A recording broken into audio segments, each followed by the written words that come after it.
Hello dear students, welcome back to YB biology classes. आज की class में हम बात करने वाले हैं गैमेटोजेनेसिस के बारे में।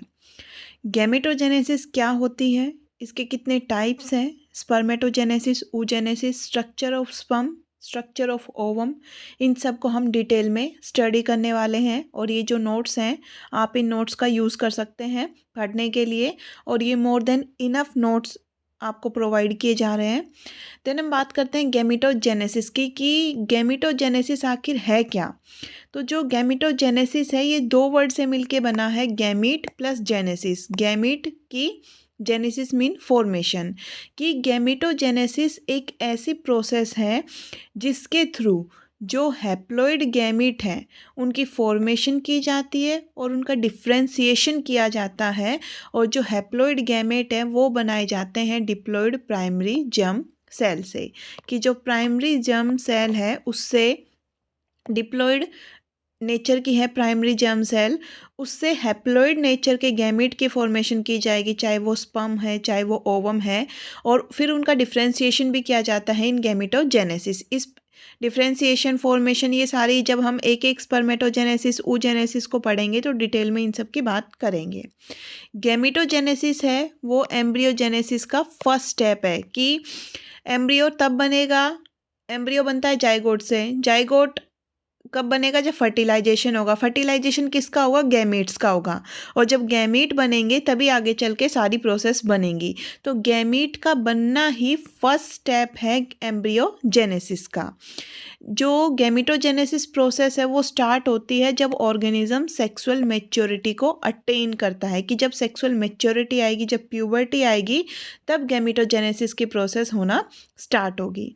मोस्ट ऑफ ऑर्गेनिज्म में जो गैमेटोजेनेसिस है वो सिर्फ ब्रीडिंग सीजन के ड्यूरिंग होती है, लेकिन जैसे ह्यूमन है और जो बहुत सारे और भी दूसरे मैमल हैं जिनके अंदर कंटिन्यूअस गैमेटोजेनेसिस की प्रोसेस चलती है, कि थ्रू आउट द लाइफ जो गैमेटोजेनेसिस की प्रोसेस है वो चलेगी। जैसे कि मैन के अंदर है और कुछ टाइम फेज के लिए गैमेटोजेनेसिस चलेगी, जैसे कि फीमेल के अंदर है, फीमेल ह्यूमन की अगर हम बात करें, जो प्राइमेट है उनकी बात करें, तो जो गैमेटोजेनेसिस है वो सीजनल ब्रीडिंग जो ऑर्गेनिज्म है उनमें अलग चलती है, और जो कंटिन्यूअस ब्रीडर हैं उनके अंदर ये अलग चलेगी।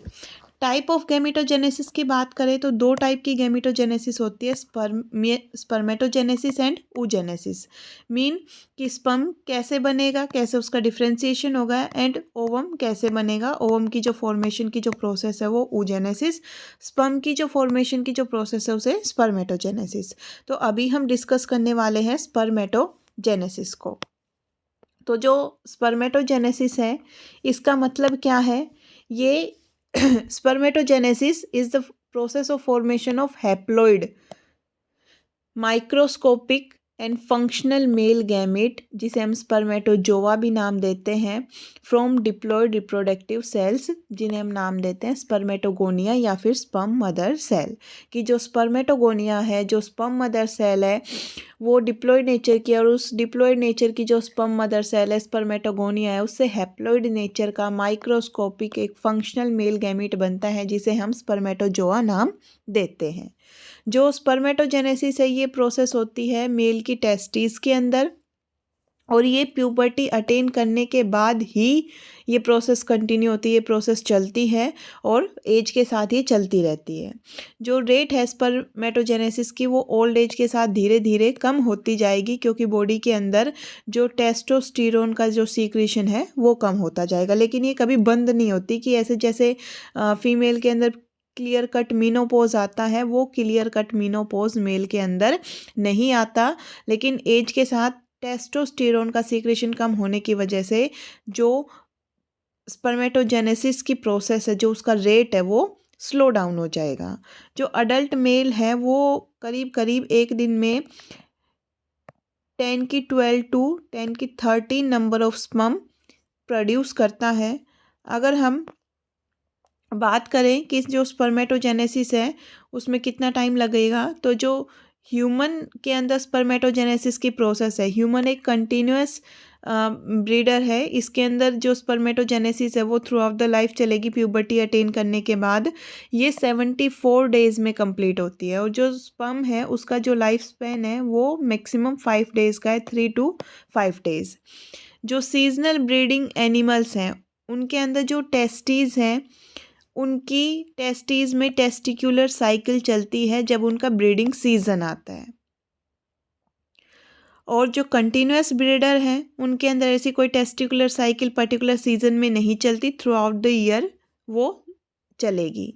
जो सीजनल ब्रीडिंग है जैसे मैमल जैसे कि बैट है, ओटर है, लामा है, उनकी जो टेस्टीज़ है वो काफ़ी बड़ी होती हैं और वो तब ही फंक्शनल होंगी और एब्डोमिनल रीजन से नीचे आएंगी स्क्रोटम के अंदर जब ब्रीडिंग सीजन आएगा। अगर हम नॉर्मली जैसे हम ह्यूमन की बात करें तो ह्यूमन के अंदर जो टेस्टीज़ हैं वो गेस्टेशन पीरियड जो प्रेगनेंसी का पीरियड है उसके 7th मंथ में डिसेंड होंगी स्क्रोटम में, और एब्डोमिनल रीजन है उस एब्डोमिनल रीजन से नीचे आएंगी, स्क्रोटम में आएंगी।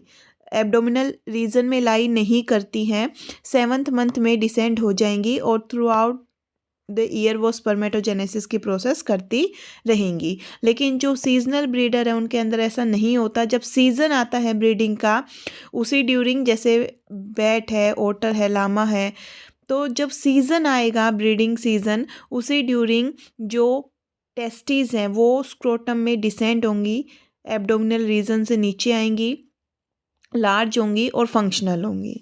लेकिन कुछ ऐसे एग्जाम्पल भी हैं जिनके अंदर जो टेस्टीज़ हैं वो परमानेंटली एब्डोमिनल पोजीशन में लाई करती है, जैसे कि एलिफेंट है, वेल है और सील है। इनके अंदर परमानेंटली जो टेस्टीज़ हैं वो एब्डोमिनल रीजन में लाई करेंगी।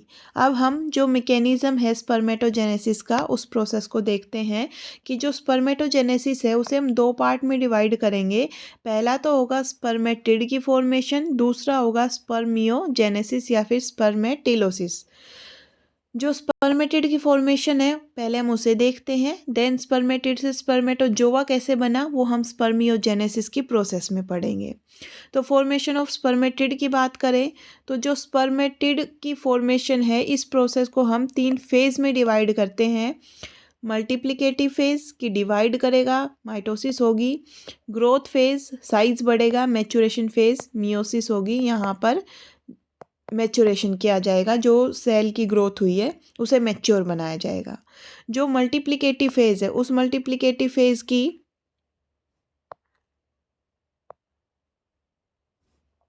मल्टीप्लिकेटिव फेज़ की अगर हम बात करें, जो हमारा फर्स्ट फेज़ है मल्टीप्लिकेटिव फेज़, उस फर्स्ट फेज़ मल्टीप्लिकेटिव फेज़ की अगर हम बात करें तो ये इन्वॉल्व करता है रैपिड माइटोटिक डिवीज़न को। कि जो मल्टीप्लिकेटिव फेज़ है उनके अंदर क्या होगा, जो प्राइमोर्डियल जर्म सेल है उन प्राइमोर्डियल जर्म सेल के अंदर बहुत ही रैपिड माइटोटिक डिवीज़न होता है। ये प्राइमोर्डियल जर्म सेल या फिर इन्हें प्राइमरी जर्म सेल भी बोलते हैं या फिर इन्हें गोनोसाइट भी नाम देते हैं। ये डिप्लॉइड नेचर की हैं, प्राइमरी बोल दो, प्राइमोर्डियल बोल दो या फिर गोनोसाइट बोल दो। ये जर्मिनल एपिथीलियम में प्रेजेंट होती हैं। जो जर्मिनल एपिथीलियम टेस्टिस की सेमिनिफेरस ट्यूब्यूल, ये चीज़ हमने पढ़ी हुई है कि टेस्टिस के अंदर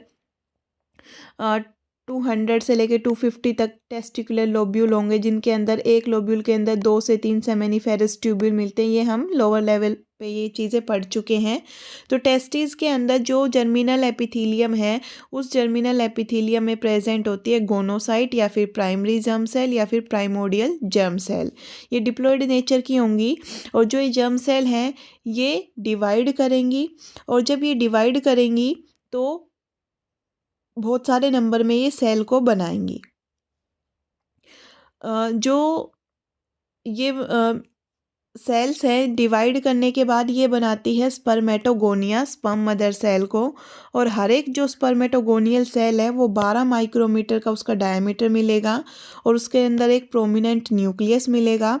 कुछ स्पर्मेटोगोनिया है वो स्टेम सेल की तरह बिहेव करेंगी, टाइप ए, एंड वो डिवाइड करती रहेंगी, डिवाइड करती रहेंगी, डिवाइड करती रहेंगी, अपने नंबर को बढ़ाती रहेंगी, नए सेल को ऐड करती रहेंगी। और जो दूसरी कुछ स्पर्मेटोगोनिया सेल है, स्पर्म मदर सेल है, वो अंदर की ओर मूव करके और अपने ग्रोथ फेज में एंटर होंगी, उन्हें हम type B type of spermatogonial cell नाम देते हैं। तो अपने नंबर को मेंटेन करने के लिए कुछ स्टेम सेल की तरह बिहेव करती हैं और नेक्स्ट फेज में आने के लिए कुछ टर्मिनली डिफरेंशिएटेड सेल या फिर हम बोल दें यूनिपोटेंट स्टेम सेल की तरह बिहेव करेंगी कि वे ग्रोथ फेज में एंटर होंगी ताकि जो प्रोसेस है वो आगे बढ़ाई जा सके। जो स्पर्मेटोगोनिया है, जो टाइप बी है, वो क्या करेगी, ग्रोथ फेज में एंटर करेगी। बहुत ज़्यादा नंबर में डिवाइड करने के बाद ग्रोथ फेज में एंटर करते हैं। जो लास्ट स्पर्मेटोगोनियल डिवीज़न है उसके बाद ग्रोथ होगी। ग्रोथ को हम करेक्टराइज करते हैं बाय स्पर्मेटोसाइटोजेनेसिस। जो स्पर्मेटोसाइटोजेनेसिस मतलब जो स्पर्म है उसके साइटोप्लाज्म की अमाउंट का इंक्रीज होना। स्पर्मेटोसाइटोजेनेसिस में क्या होता है कि जो डिप्लॉयड स्पर्मेटोगोनियम है वो अपने साइज में इंक्रीज होती है लगभग ट्वाइस, कि ऐसी इतनी छोटी थी अब वो इतनी बड़ी दिखेगी। कैसे कि जो साइटोप्लाज्म है उसके अंदर न्यूट्रिटिव मटेरियल का एक्यूमुलेशन होने लगेगा और वो डिप्लॉयड प्राइमरी स्पर्मेटोसाइट की फॉर्मेशन करेगी। कि जो प्राइमोडियल जर्म सेल थी वो ग्रोथ फेज में एंटर करने से पहले स्पर्मेटोगोनिया में कन्वर्ट हो रही थी। स्पर्मेटोगोनिया मैच्योरेशन फेज में एंटर करने से पहले प्राइमरी स्पर्मेटोसाइट की फॉर्म में कन्वर्ट हो रहा था और वो अपने जो साइटोप्लाज्म है उसे इंक्रीज करता है, साइज को इंक्रीज करता है, क्योंकि अब वो तैयार है मियोसिस में एंटर होने के लिए। मैच्योरेशन फेज की अगर हम बात करें तो मैच्योरेशन फेज में मियोसिस होगी। जो डिप्लॉयड प्राइमरी स्पर्मेटोसाइट है वो मियोसिस फर्स्ट करेगी और जिसे मियोसिस फर्स्ट को हम रिडक्शनल डिवीज़न भी नाम देते हैं। ये दो हैप्लॉइड सेल की फॉर्मेशन करती है जिसे हम सेकेंडरी स्पर्मेटोसाइट बताएंगे। हर एक जो सेकेंडरी स्पर्मेटोसाइट है वो हैप्लॉइड नेचर की है जिसके अंदर 23 क्रोमोसोम प्रेजेंट होते हैं। ये जो सेकेंडरी स्पर्मेटोसाइट है ये इमीडिएटली तुरंत ही मियोसिस सेकंड होगी, इसमें इक्वेशनल डिवीज़न नाम देते हैं जिसे। और हर एक जो सेकेंडरी स्पर्मेटोसाइट है वो आगे चल के 2 हैप्लॉइड स्पर्मेटिड में कन्वर्ट होगी। तो टोटल 4 सेल यहाँ पर हमें दिखाई देंगी, 4 स्पर्मेटिड बनेंगे। जो स्पर्मेटिड हैं वो स्मॉल स्फेरिकल सेल है जिसके अंदर न्यूक्लियस है और इनका जो साइज़ है वो 5 से 6 माइक्रोमीटर इनका डायमीटर है और इनका जो क्रोमेटिन है वो फाइनली ग्रेनुलर फॉर्म में मिलेगा। बहुत सारे इनके अंदर डार्क मासेस मिलते हैं साइटोप्लाज्म में और ऑलमोस्ट स्पर्मेटिड में हर एक सेल ऑर्गेनली हमें मिलेगी। जो भी स्पर्मेटिड है एक सिंगल स्पर्मेटोगोनियम से बनते हैं, उन्हें हम कलेक्टिवली क्लोन नाम देते हैं। कि जैसे ये एक स्पर्मेटोगोनियम है, इस एक स्पर्मेटोगोनियम से जो ये 4 स्पर्मेटिड बने हैं इन्हें हम कलेक्टिवली क्लोन बोलेंगे। तो जो भी ये प्रोसेस हमने स्पर्मेटो जेनेसिस में फर्स्ट स्टेप जो हमने अभी पढ़ा है फॉर्मेशन ऑफ स्पर्मेटिड, उसकी हम एक बार फ्लो चार्ट में देखें कि 3 फेज़ हमने लिखे, मल्टीप्लिकेटिव, ग्रोथ फेज़ और मैच्योरेशन फेज़। यहाँ पर प्राइमरी जर्म सेल है जिसे हम गोनोसाइट या फिर प्राइमोडियल जर्म सेल नाम देते हैं डिप्लॉयड नेचर की। इसमें माइटोसिस चलेंगे, बहुत सारे नंबर में डिवाइड होंगे, type A type B spermatogonia बनेंगी। ये तो स्टेम सेल की तरह बिहेव करेंगी। टाइप ए टाइप बी वो ग्रोथ फेज में एंटर करेगी। ग्रोथ फेज में स्पर्मेटोसाइटोजेनेसिस के थ्रू उसका साइज डबल होगा। जब उसका साइज डबल होगा तो उसका नाम चेंज कर दिया जाएगा। उसके नाम को अब हम क्या बोलेंगे, प्राइमरी स्पर्मेटोसाइट। ये प्राइमरी स्पर्मेटोसाइट मैच्योरेशन फेज में एंटर करेगा और इसमें मियोसिस फर्स्ट होगी जिसे हम रिडक्शनल डिवीज़न बोलते हैं। 2n से n बनेगा और ये प्राइमरी स्पर्मेटोसाइट 2 सेकेंडरी स्पर्मेटोसाइट की फॉर्मेशन करेंगी। इमीडिएटली इन सेकेंडरी जो स्पर्मेटोसाइट बनी है 2, इनमें तुरंत ही मियोसिस सेकंड इक्वेशनल डिवीज़न होगा और 4 स्पर्मेटिड की फॉर्मेशन होगी। यहाँ तक कि जो हमने बात की वो की है फॉर्मेशन ऑफ स्पर्मेटिड। स्पर्मेटिड के बाद आता है कि स्पर्मेटोजोआ का बनना जिसे हम स्पर्मियोजेनेसिस या फिर स्पर्मेटिलोसिस में काउंट करते हैं।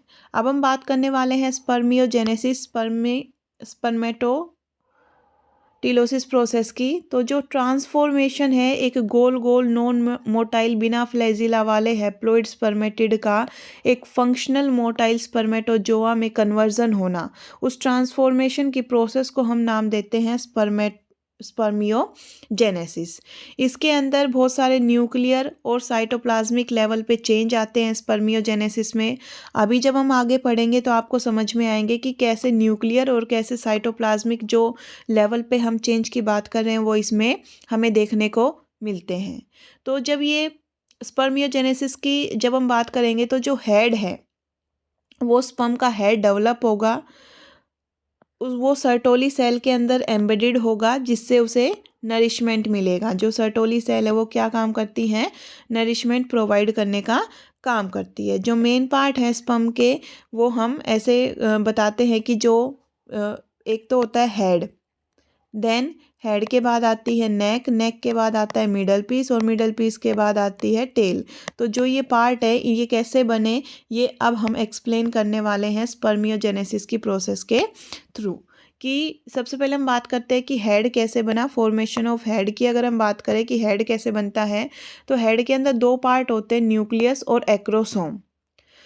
न्यूक्लियस कैसे बना, न्यूक्लियस में क्या क्या चेंज आए। जो न्यूक्लियस है स्पर्मेटिड का वो श्रिंक होगा और उसके अंदर से वाटर लूज किया जाएगा और न्यूक्लियोप्लाज्म है वो निकाला जाएगा न्यूक्लियस से। क्रोमोसोम है उन्हें क्लोजली पैक किया जाएगा। प्रोटामीन जो आर्जिनिन रिच जो बेसिक प्रोटीन है उनका यूज़ किया जाता है और बहुत ज़्यादा अमाउंट में जेनेटिक मटेरियल को कंडेंस किया जाएगा और जो न्यूक्लियस है उसका साइज़ रिड्यूस किया जाएगा। आरएनए और जो एसिडिक प्रोटीन है उन्हें एलिमिनेट किया जाता है। तो न्यूक्लियस में ये चेंज आते हैं स्पर्मियोजेनेसिस के थ्रू।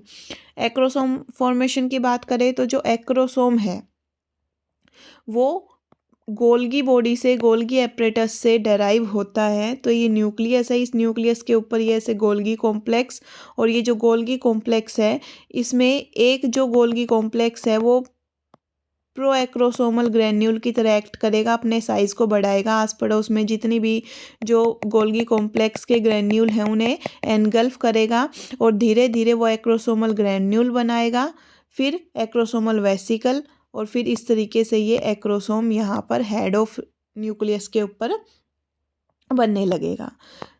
नेक की फॉर्मेशन कैसे हुई, तो जब अर्ली स्टेज होता है स्पर्मियोजेनेसिस का उस ड्यूरिंग जो साइटोप्लाज्म में सेंट्रोसोम है वो दो सेंट्रियोल में डिवाइड होगा। जो दोनों सेंट्रियोल हैं वो न्यूक्लियस के पीछे आएंगे। एक तो जस्ट न्यूक्लियस के की इस तरीके से न्यूक्लियस है उसके जस्ट यहाँ पर एक डिप्रेशन है वहाँ पर आएगा और एक थोड़ा सा दूर। तो जो न्यूक्लियस के पास में होगा उसे प्रोक्सिमल नाम देंगे, न्यूक्लियस से दूर होगा उसे डिस्टल नाम देंगे।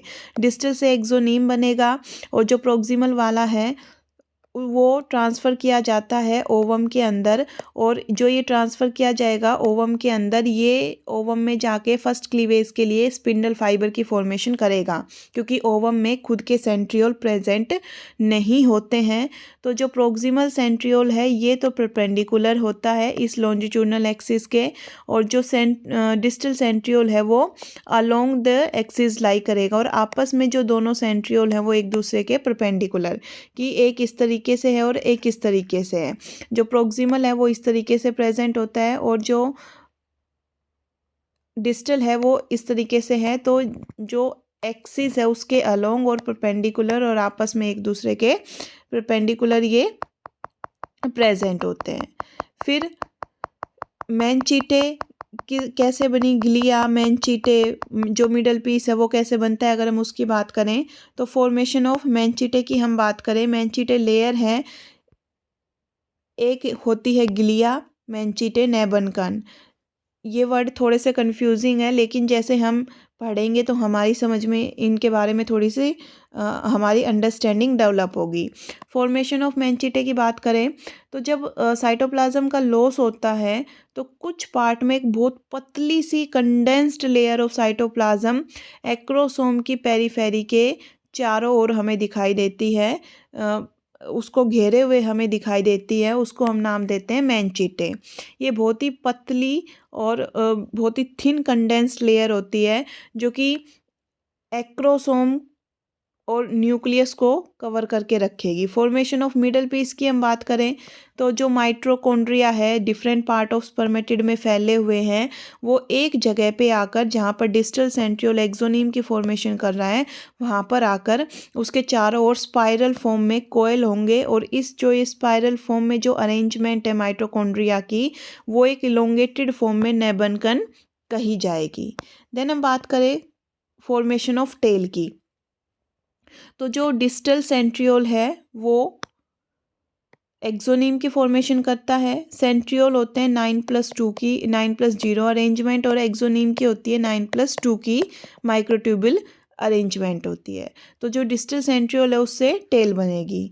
कौन कौन से फैक्टर हैं जो कि स्पर्मेटोजेनेसिस की प्रोसेस को कंट्रोल करते हैं, तो कोर्डेट के अंदर जो फॉर्मेशन एंड रिलीज है स्पर्म का, वो कंट्रोल किया जाता है bye environmental factor and physiological factor. जो एनवायरमेंटल फैक्टर है उसमें टेम्परेचर और लाइट आएगी। अगर टेम्परेचर बढ़ेगा या घटेगा, दोनों ही केस में जो रेट है स्पर्मेटोजेनेसिस की वो स्लो डाउन होगी, डिक्रीज होगी, और लाइट डायरेक्टली और इनडायरेक्टली टेम्परेचर को ही अफेक्ट करती है।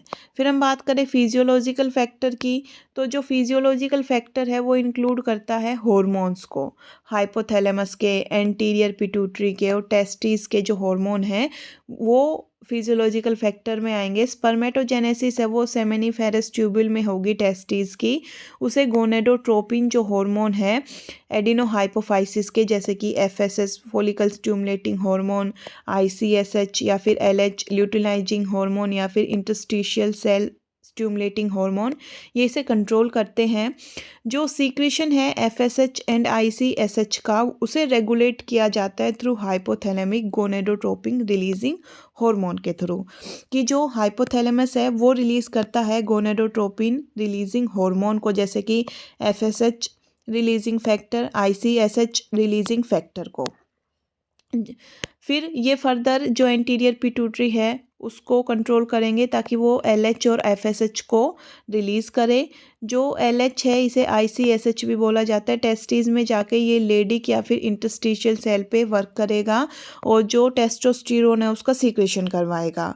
वहीं पे अगर टेस्टोस्टेरोन की जो अमाउंट अगर वो ज़्यादा होती है तो ये नेगेटिव फीडबैक के थ्रू कंट्रोल करता है अपनी अमाउंट को, हाइपोथैलेमस और एंटीरियर पिट्यूटरी को नेगेटिव सिग्नल देके। जो टेस्टोस्टेरोन है उसका काम होता है कि रिप्रोडक्टिव ट्रैक की ग्रोथ करवाना, जो स्पर्म है उनकी प्रोडक्शन को स्टार्ट करना, और जो सेकेंडरी सेक्सुअल कैरेक्टर है उनको उनकी अपीयरेंस करना, जिससे हम सेक्सुअल डायमॉर्फिज्म को देख पाए, मेल और फीमेल अलग दिखने लगते हैं। जो फॉलिकल स्टिमुलेटिंग हार्मोन है ये टेस्टोस्टेरोन के साथ में मिलके स्पर्मेटोजेनेसिस की प्रोसेस को रेगुलेट करेगा। ये सर्टोली सेल जो नर्स सेल है उनके ऊपर काम करेगा। सर्टोली सेल सीक्रेट करती हैं एबीपी एंड्रोजन बाइंडिंग प्रोटीन। ये जो एबीपी है ये कंसंट्रेट करवाता है टेस्टोस्टेरोन को सेमिनिफेरस ट्यूब्यूल में, और जो सर्टोली सेल है ये दूसरा सीक्रेट करती है इनहिबिन हार्मोन को, और इनहिबिन हार्मोन नेगेटिव फीडबैक देता है एंटीरियर पिट्यूटरी को एंड हाइपोथैलेमस को। अब जो ये हमने ये फ्लो चार्ट देखा है इसको हम ये पूरा इसके बारे में लिखा हुआ है, जो चीज़ें अभी मैंने बताई हैं वो ही चीज़ें सारी ऐसे नोट्स की फॉर्म में ये लिखी हुई हैं। तो ये थोड़ी सी हमारी प्रोसेस स्पर्मेटोजेनेसिस की कंप्लीट हुई। एक बार इसके सिग्निफिकेंस और टाइप ऑफ स्पर्म भी देख लें कि जो मैन है या फिर दूसरे नंबर ऑफ दूसरे ऑर्गेनिज्म है उनके अंदर XY मैकेनिज्म होता है मेल के अंदर, कि जो XY क्रोमोसोम है वो प्रेजेंट होते हैं। तो उस बेसिस पे दो टाइप के स्पर्म बनते हैं, गाइनोस्पर्म, एंड्रोस्पर्म, कि जिन स्पर्म के अंदर X क्रोमोसोम है वो गाइनोस्पर्म, जिनके अंदर Y क्रोमोसोम है वो एंड्रोस्पर्म। ये फीमेल सेक्स को रेगुलेट करेगा और ये मेल सेक्स को रेगुलेट करेगा, कि जो बेबी होगा उसका सेक्स कौन डिसाइड करता है, मेल डिसाइड करता है। मेल से अगर X क्रोमोसोम आया तो फीमेल, और अगर मेल से Y क्रोमोसोम आया तो मेल। कहने का मतलब फीमेल का जो गैमीट है वो डिसाइड नहीं करता कि बेबी का सेक्स क्या होगा, वो मेल होगा या फीमेल होगा। वो डिसाइड करता है कि मेल से किस तरीके का स्पर्म आया है, कि गाइनोस्पर्म है या एंड्रोस्पर्म है। और 50% गाइनोस्पर्म होते हैं और 50% एंड्रोस्पर्म होते हैं। फिर हम सिग्निफिकेंस की बात करें कि जो स्पर्मेटोजेनेसिस है उसकी क्या सिग्निफिकेंस है, क्या इंपॉर्टेंस है। तो स्पर्मेटोगोनियम से स्पर्मेटोजेनेसिस के थ्रू 4 हैप्लॉइड स्पर्म बनते हैं। ये इवोल्यूशनरी रिलेशनशिप को प्रूव करता है, क्योंकि जितने भी ऑर्गेनिज्म है जिनके अंदर सेक्सुअल रिप्रोडक्शन होगा वो ही स्पर्मेटोजेनेसिस की प्रोसेस को को कर सकते हैं।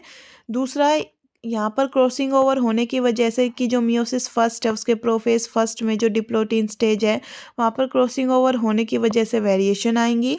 और दूसरा कि जो स्पर्म है वो एक हैप्लॉइड सेट देगा नए ऑर्गेनिज्म की फॉर्मेशन में। तो जनरेशन आफ्टर जनरेशन जो क्रोमोसोम का नंबर है कि जो डिप्लॉइड सेट है वो मेंटेन किया जाएगा थ्रू स्पर्म के जेनेटिक मटेरियल से। तो स्पर्म जरूरी है, अपने उसका डोनेशन जरूरी है जेनेटिक मटेरियल को कंप्लीट करने के लिए। तो ये सिग्निफिकेंस है स्पर्मेटोजेनेसिस की। नेक्स्ट वीडियो में हम कवर करेंगे स्ट्रक्चर ऑफ स्पर्म को। तब तक इस वीडियो से काम चलाएं, इसे पूरा पढ़ें, जो भी इसके नोट्स हैं उन्हें पढ़ें, जो समझाया गया है उन चीज़ों को अच्छे से आप ध्यान रखें, याद रखें। Thank you for watching my videos.